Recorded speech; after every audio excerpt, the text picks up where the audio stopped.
Randy Orton স্ম্যাকডাউনের এপিসোডে hill turn করার পর মানডে নাইট রয়ের এপিসোডে র্যান্ডি অর্টন কার সাথে ফোনে কথা বলেছিলেন, এই বিষয়টি আপনারা অনেকেই জানতে চেয়েছেন। দেখুন, গত স্ম্যাকডাউনে র্যান্ডি অর্টন হিল টার্ন করে কোডি রোডসকে খুবই ভয়ঙ্করভাবে মারধর করেছেন, এমনকি কোডি রোডসের নাক মুখ ফাটিয়ে দিয়েছিলেন। এরপর মানডে নাইট রয়ের এপিসোডে র্যান্ডি অর্টনের সেগমেন্ট চলা অবস্থায় দেখা গিয়েছিল র্যান্ডি অর্টন মোবাইলের মাধ্যমে কারো সঙ্গে কথা বলেছেন। দেখুন, র্যান্ডি অর্টনের কথা বলা শেষ হওয়ার পর নিজেই জানিয়েছেন তিনি যার সঙ্গে কথা বলেছেন সে তাকে ভালো করে চিনে এবং সেই ব্যক্তিই নাকি তাকে হিল টার্ন করার জন্য অনুপ্রাণিত করেছে।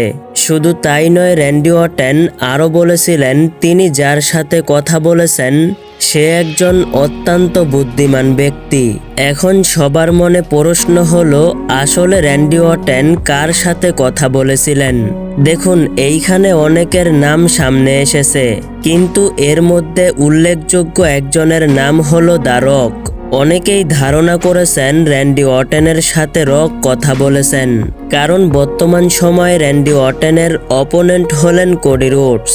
আর কোডি রোডসের সঙ্গে দ্য রকের কত বড় শত্রুতা রয়েছে কম বেশি সবাই জানেন। এখনো পর্যন্ত কোডি রোডস এবং রকের কাহিনী শেষ হয়নি।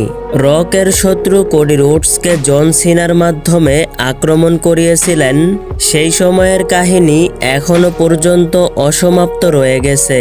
তাই র্যান্ডি অর্টনের মোবাইলে কথা বলার পেছনে দ্য রকও থাকতে পারে। হতেও পারে রক র্যান্ডি অর্টনকে হিল টার্ন করতে উৎসাহিত করেছেন, যাতে করে দ্য রক র্যান্ডি অর্টনের মাধ্যমে কোডি রোডসের উপর প্রতিশোধ নিতে পারেন। তবে যাই হোক, র্যান্ডি অর্টন কার সঙ্গে ফোনে কথা বলেছেন বলে আপনাদের মনে হয়? আপনাদের মতামত অবশ্যই কমেন্ট করে জানাবেন। ভিডিওটি ভালো লাগলে অবশ্যই লাইক করবেন। এই চ্যানেলে রেসলিং সম্পর্কে ভিডিও পেতে অবশ্যই চ্যানেলটিকে সাবস্ক্রাইব করে পাশেই থাকবেন। ধন্যবাদ।